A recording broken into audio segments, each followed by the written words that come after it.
2012 সাল বিপিএল এর শুরুর বছরেই মাশরাফি বিন মুর্তজার করা একটা অভিযোগ নাড়িয়ে দিয়েছিল ক্রিকেট অঙ্গনকে। এক সহ খেলোয়াড় তাকে ফিক্সিং এর প্রস্তাব দিয়েছিলেন, এমন অভিযোগ তিনি জানান দুর্নীতি বিরোধী ইউনিটকে। সেই শুরু। এরপর 2013 সালে এলো বাংলাদেশের ক্রিকেট ইতিহাসের সবচেয়ে বড় ধাক্কা। সাবেক অধিনায়ক মোহাম্মদ আশরাফুলের স্বীকারোক্তি এবং তার শুরুতে 8 বছর, পরে যা কমে হয়েছিল 5 বছরের নিষেধাজ্ঞা বিপিএল এর ইতিহাসে এক কলঙ্কিত অধ্যায় হয়ে আছে। লু ভিনসেন্ট থেকে কৌশল লোকোয়ারির চেয়ে বিদেশি তারকারাও রেহাই পাননি দুর্নীতির সেই করাল গ্রাস থেকে। বিভিন্ন মেয়াদে নিষিদ্ধ করা হয়েছিল তাদেরও, নিষিদ্ধ হয়েছিল ঢাকা গ্ল্যাডিয়েটর্সের কর্মকর্তারাও।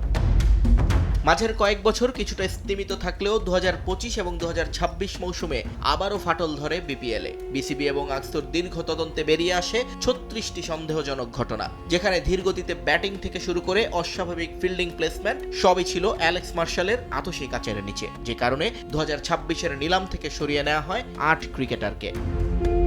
সেই তদন্তেরই ধারাবাহিকতায় এবার বড় পদক্ষেপ নিল বিসিবি। দুর্নীতির অভিযোগে বিপিএল এর সঙ্গে যুক্ত একাধিক ব্যক্তিকে অভিযুক্ত করে সাময়িক নিষিদ্ধ করেছে বোর্ড। ক্রিকেটার অমিত মজুমদার এবং সিলেট টাইটান্সের সাবেক ম্যানেজার রিজওয়ান কবির সিদ্দিকের বিরুদ্ধে জুয়া বা ব্যাটিংয়ে জড়িত থাকার সুনির্দিষ্ট অভিযোগ আনা হয়েছে। আর চট্টগ্রাম ফ্র্যাঞ্চাইজির ম্যানেজার মোহাম্মদ লাবলুর রহমান এবং নোয়াখালী এক্সপ্রেসের সহমালিক মোহাম্মদ তৌহিদুল হক তৌহিদকে তদন্তে তথ্য গোপন, মেসেজ ডিলিট করা এবং অসহযোগিতার দায়ে অভিযুক্ত করা হয়েছে।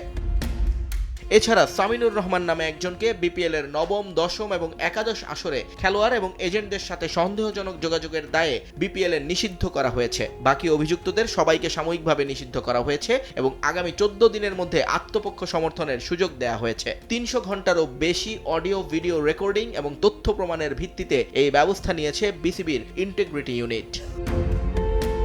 বিশ্বব্যাপী এখন অনুষ্ঠিত হচ্ছে ফ্র্যাঞ্চাইজি লিগ।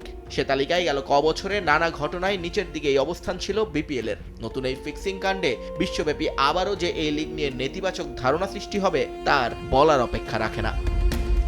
নিয়ন মোহাইমিন, সময় সংবাদ।